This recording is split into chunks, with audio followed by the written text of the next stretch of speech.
Hello everyone. आप लोग कैसे हैं? आई होप कि आप लोग बहुत अच्छे होंगे। हमारे यूट्यूब चैनल में आपका बहुत बहुत स्वागत है। आज हम क्लास 10वीं का फिजिक्स चैप्टर लेकर उपस्थित हुआ हूं और फिजिक्स का पहला चैप्टर है आपका प्रकाश।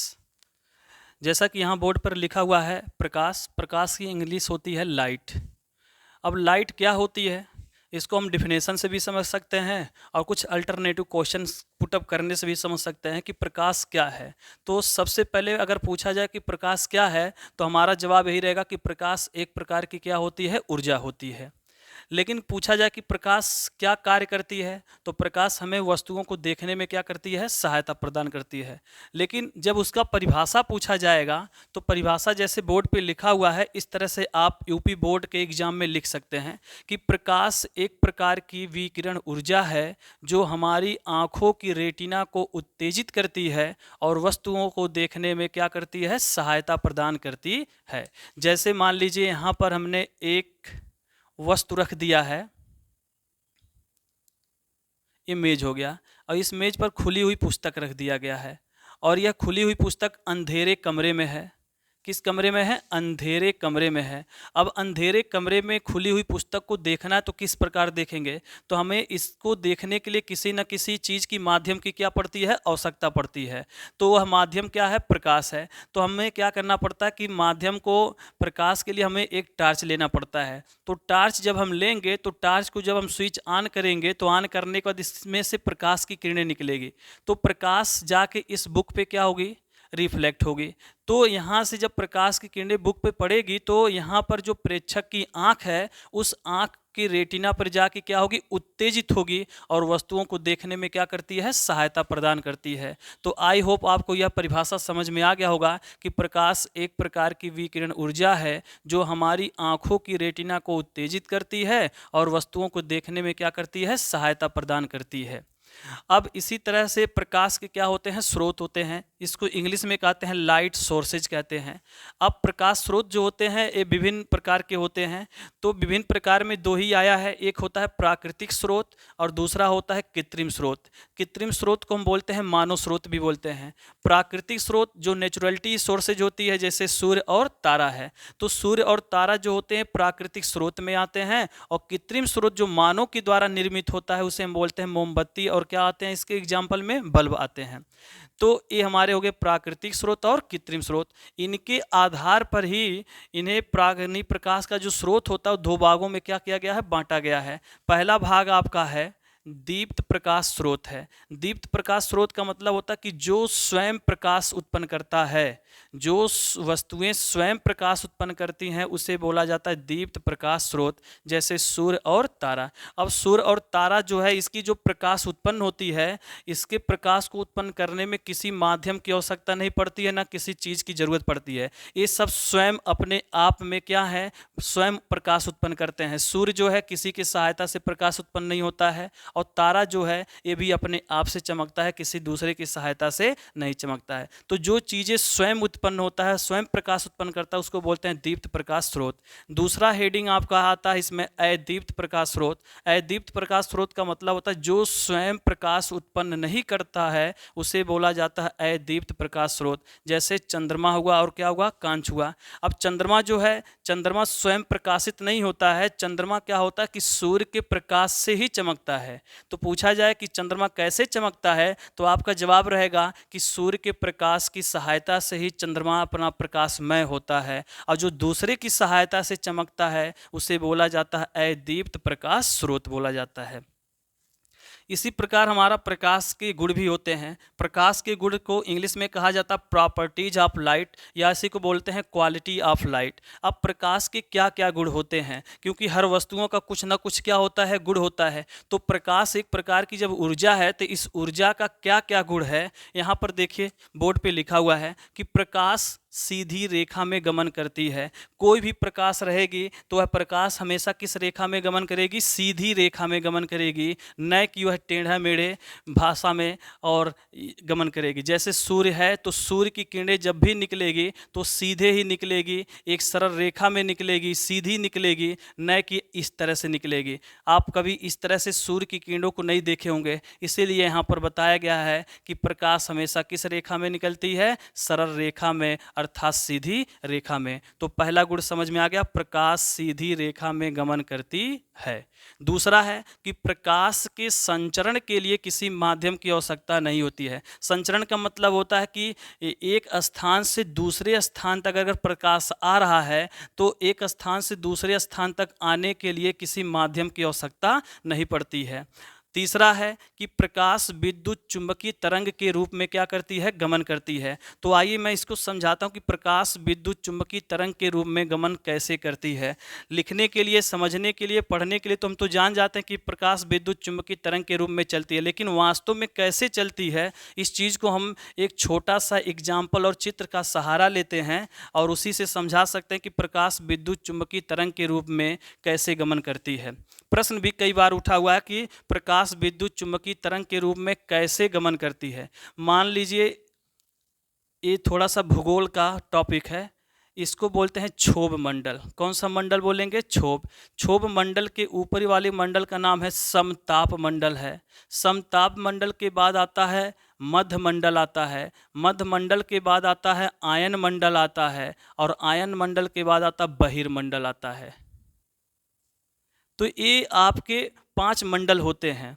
तो क्षोभ मंडल जो होता है पृथ्वी से 8 किलोमीटर की ऊंचाई तक जो होता है वो आपका क्षोभ मंडल होता है। मान लीजिए भूमि हो गया और भूमि से 8 किलोमीटर ऊपर जाएंगे तो ये कौन सा मंडल कहलाता है, क्षोभ मंडल कहलाता है। इसी क्षोभ मंडल में वर्षा होता है, आंधी आता है, तूफान आता है, इस प्रकार की जो घटनाएं घटित होती है प्राकृतिक, ये सब हमारे क्षोभ मंडल में होते हैं। अब क्षोभ मंडल के बाद आता है समताप मंडल आता है। तो समताप मंडल में ओजोन परत होती है जो एक तरह से रक्षा कवच का क्या करती है, कार्य करती है। क्योंकि सूर्य से हानिकारक किरणें भी निकलती है, उन हानिकारक किरणों से बचाती कौन है, क्षोभ मंडल। कौन सा मंडल है, सॉरी समताप मंडल है। क्योंकि समताप मंडल में ओजोन परत होती, कौन सी परत होती है, ओजोन परत होती है। इसी ओजोन परत से सूर्य के हानिकारक जो किरणें होती है सबको वह क्या करता है, रोक लेता है। इसीलिए हम लोग पृथ्वी पे जितने भी निवासी हैं सभी लोग हानिकारक पराबैंगनी किरणों से क्या हो जाते हैं, बच जाते हैं। अब हम चलते हैं कि कैसे यहाँ पर पता चलेगा कि विद्युत चुंबकीय तरंग के रूप में। तो भूगोल का कुछ टॉपिक था, इस टॉपिक को मैंने आपको इस फिजिक्स में समझा दिया। तो मान लीजिए ये आपका पृथ्वी है, क्या है, पृथ्वी है। अब पृथ्वी के बाद ये सब पूरा टोटल वायुमंडल है, क्या है, वायुमंडल है। अब वायुमंडल यहाँ मान लीजिए सूर्य है, ठीक। और सूर्य के साथ हमने एक बहुत बड़ा लाउडी स्पीकर लगा दिया, साउंड जिसको बोलते हैं, क्या बोलते हैं, साउंड। अब ये साउंड की जो फ्रीक्वेंसी है बहुत अधिक मान लीजिए है, क्योंकि बहुत ऊपर है, तो बहुत ऊपर के होने की वजह से फ्रीक्वेंसी है इसका। तो फ्रीक्वेंसी मतलब होता है आवृत्ति होती है। तो यहाँ सूर्य है, यहाँ पर एक बहुत बड़ा साउंड है।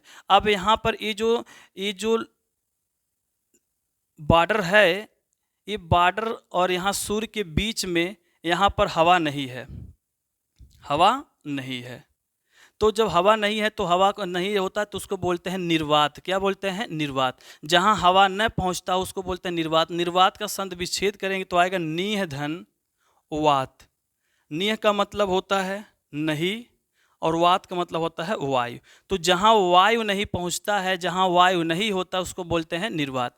अब सूर्य की किरणें जब यहाँ से निकलती है तो निर्वात से होते हुए जा रही है। ये एरिया कैसा है, निर्वात एरिया है, वैकुंठ है, यहाँ पर कोई भी वायु नहीं है। फिर भी देखिए सूर्य की किरण यहाँ पर इस सीमा बॉर्डर पर पहुँची, फिर यहाँ से यहाँ तक आ रही है, फिर यहाँ से किरणें कहाँ आ रही है, पृथ्वी पर आ रही है। तो सूर्य की किरणें जो हैं यहाँ पर किसी माध्यम की आवश्यकता नहीं है। माध्यम मिला तो भी सही है, माध्यम नहीं मिला तब भी उसके लिए सही है। तो यहाँ पर सूर्य देखिए, सूर्य की जो किरणें हैं निर्वात से भी होकर आई है और निर्वात से होकर फिर वायु से भी आई है। तो यहाँ पर सूर्य को माध्यम की आवश्यकता नहीं पड़ी, फिर भी वो पृथ्वी तक क्या हो गई, पहुँच गई है। तो कहने का मतलब कि विद्युत चुंबकीय तरंग कैसे समझा जाए, तो बोला जाएगा कि वह तरंग जहाँ पर वायु के बिना ही वह किरणें पृथ्वी पर पहुँच सकती है उसी को बोलते हैं विद्युत चुंबकीय तरंग। मतलब बोलेंगे वह तरंग जो बिना वायु के ही पृथ्वी पर पहुंच जाए, उसी को हम बोलते हैं कौन सा चीज़, विद्युत चुंबकीय तरंग बोलते हैं। विद्युत चुंबकीय तरंग में किसी निर्वात की आवश्यकता नहीं पड़ती है। चौथा पॉइंट है प्रकाश की चाल विभिन्न माध्यमों के लिए क्या होती है, भिन्न भिन्न होती है। प्रकाश की चाल विभिन्न माध्यमों में क्या होती है, भिन्न भिन्न होती है। कैसे? प्रकाश की चाल निर्वात में 3 × 10⁸ मीटर प्रति सेकंड होता है। दूसरा है प्रकाश की चाल वायु में भी 3 × 10⁸ मीटर प्रति सेकंड होता है। प्रकाश की चाल कांच में 2 × 10⁸ मीटर प्रति सेकंड होता है। तो यहाँ निर्वात और वायु में तो सेम है, लेकिन कांच में देखिए प्रकाश की चाल हो गई है, बदल गई है। तो इससे स्पष्ट होता है कि प्रकाश की चाल अलग अलग माध्यमों में अलग अलग होता है। अब हम अगली पॉइंट पे चलते हैं। प्रकाश का जो प्रकाश का परावर्तन भी होता है, प्रकाश का अपवर्तन भी होता है, प्रकाश का वर्ण विक्षेपण भी होता है। प्रकाश का परावर्तन का मतलब क्या होता है कि जब प्रकाश किसी चिकनी सतह पर गिरती है, मान लीजिए इस समतल दर्पण है और जब इस पे प्रकाश गिरेगी, जब प्रकाश किसी चिकने तल पर गिरती है तो रिफ्लेक्ट होकर उसका अधिकांश भाग क्या होता है, वापस चला जाता है। जैसे यहाँ पर हम फिगर के माध्यम से समझा देते हैं आपको। प्रकाश का परावर्तन होता है, ये हो गया समतल आपका। और जब प्रकाश की किरण ऐसे गिरेगी चिकने सतह पर तो टकरा कर ऐसे वापस चली जाएगी। तो जैसे गिरा तो गिरने वाले को बोलते हैं आपतित और वापस जाने वाले को बोलते हैं परावर्तित। तो जैसे ही प्रकाश की किरण चिकने सतह पर गिरती है तो उसका अधिकांश भाग क्या होता है, वापस चला जाता है। ऐसे घटना को हम बोलते हैं प्रकाश का परावर्तन। इसी प्रकार प्रकाश का अपवर्तन होता है। क्या होता है, अपवर्तन। अपवर्तन कैसे समझेंगे? मान लीजिए किसी समतल में दो परस्पर लंबवत रेखा है, इसका नाम है अभिलंब। क्या नाम है, अभिलंब। और ये आपका माध्यम हो गया, माध्यम फर्स्ट और माध्यम हो गया सेकंड। जब प्रकाश की किरण एक माध्यम से दूसरे माध्यम में प्रवेश करती है तो अपने मार्ग से क्या होती है, विचलित होती है। तो इस प्रकाश की किरण इसको सीधा जाना चाहिए था, लेकिन यह किरण क्या हुआ, यहाँ मुड़ गया, तो ये अपने मार्ग से क्या हो गया, विचलित हो गया। तो ही बोला गया कि प्रकाश की किरण जब एक माध्यम से दूसरे माध्यम में प्रवेश करती है तो अपने मार्ग से क्या होती है, विचलित हो जाती है। इसी घटना को बोलते हैं प्रकाश का अपवर्तन बोलते हैं। मतलब ऐसे सीधे उसको जाना चाहिए था, लेकिन सीधे न जाके अपवर्तन के पश्चात वह अपने मार्ग से क्या हुआ, मुड़ गया। तो ऐसे घटना को बोलते हैं प्रकाश का अपवर्तन। वर्ण विक्षेपण क्या होता है? प्रकाश का वर्ण विक्षेपण ये होता है कि जब कभी कभी वर्षा के मौसम में, कभी कभी वर्षा के मौसम में वर्षा की कुछ बूंदें आसमान में ऐसे ठहर जाती है। कभी कभी वर्षा की कुछ बूंदें आसमान में क्या होती हैं, ठहर जाती हैं। तो वर्षा की बूंदें जो होती हैं प्रिज्म का कार्य करने लगती हैं, और जब इस पर सूर्य की रोशनी पड़ने लगती है तो आसमान में यह एक धनुष का रूप ले लेता है। किसका रूप ले लेता है, धनुष का रूप लेता है, जो 7 रंगों में क्या होता है, विभक्त हो जाता है। इसी घटना को हम बोलते हैं प्रकाश का वर्ण विक्षेपण बोलते हैं। तो आई होप आपको यह प्रकाश के एक एक गुण के बारे में मैंने स्पष्टीकरण कर दिया। अब चलते हैं प्रकाशिक माध्यम पर। अब प्रकाशिक माध्यम को इंग्लिश में कहा जाता है ऑप्टिकल मीडियम कहते हैं। कि प्रकाशिक माध्यम होता क्या है, जिन माध्यमों से प्रकाश गुजरता है उन्हें हम क्या कहते हैं, प्रकाशिक माध्यम कहते हैं। जिन माध्यमों से प्रकाश गुजरता है उन्हें प्रकाशिक माध्यम कहते हैं। जैसे वायु से प्रकाश गुजर गया तो बोला जाएगा वायु के माध्यम से। कांच से अगर प्रकाश गुजर गया तो बोलेंगे कांच का माध्यम हो गया। तो कहने का मतलब कि जिन माध्यमों से प्रकाश गुजरता है उन्हें कहा जाता है प्रकाशिक माध्यम। तो इस तरह से जितने भी बोर्ड पे मैंने टॉपिक लिखा था, हर टॉपिक को बड़े आसान और बड़े सरल भाषा में आपको हमने समझा दिया। इसी प्रकार अब हम चलते हैं प्रकाशिक माध्यमों के अलग अलग प्रकार इसके होते हैं।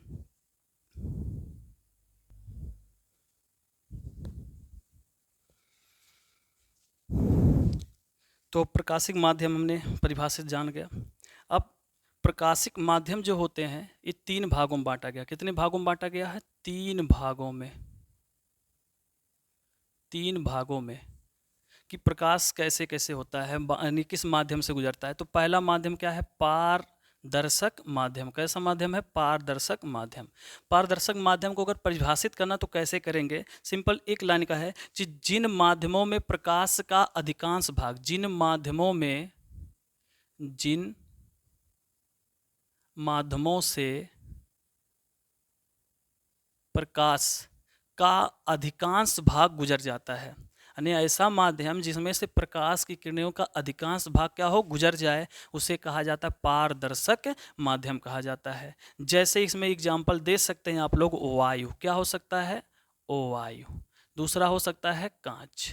तो वायु और कांच जो होता है वो पारदर्शक माध्यम होता है। वायु से क्या होता है, अधिक से अधिक जो होता है वायु के माध्यम से प्रकाश गुजर जाता है।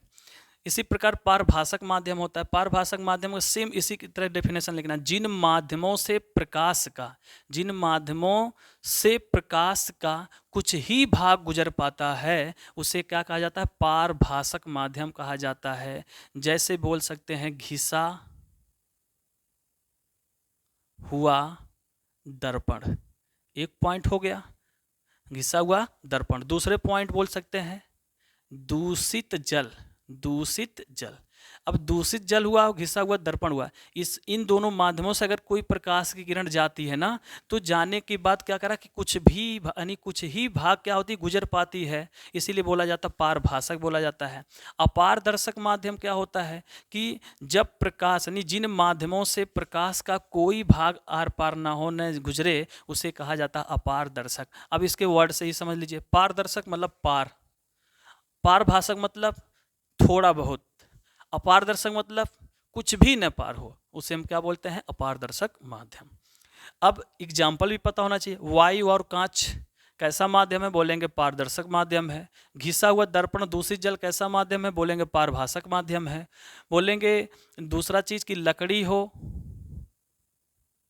लोहा हो, ये कैसा माध्यम है, बोलेंगे अपारदर्शक माध्यम है। तो इस तरह से हमने क्या समझ लिया, प्रकाशिक माध्यम।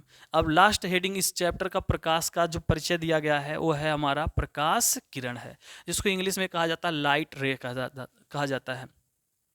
अब प्रकाश की किरण कैसे समझेंगे, जब प्रकाश किसी पारदर्शी माध्यम में सरल रेखा के रूप में क्या करती है, गमन करती है, तो उसे हम कहते हैं प्रकाश किरण। जैसे ये मान लीजिए वायु है ना, वायु कह रहा कि जब प्रकाश, ये हो गया प्रकाश निकल रहा है ना, कह रहा जब प्रकाश किसी पारदर्शी माध्यम, तो वायु पारदर्शी माध्यम है, देखिए जा रहा ना, तो ये है कि जब प्रकाश किसी पारदर्शी माध्यम में सरल रेखा के रूप में गमन करती है तो उसे कहा जाता है प्रकाश किरण कहा जाता है। और इसके समस्त किरणों को कहा जाता है किरण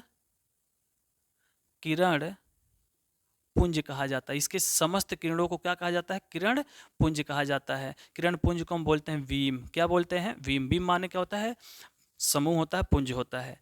अब ये जो प्रकाश किरणें होती है 3 प्रकार की होती हैं। पहला क्या है, अभिसारी प्रकाश किरण, दूसरा है अपसारी प्रकाश किरण, और तीसरा है समांतर प्रकाश किरण।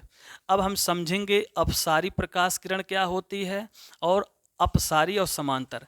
अभिसारी प्रकाश किरण का मतलब होता है कि जब प्रकाश की समस्त किरणें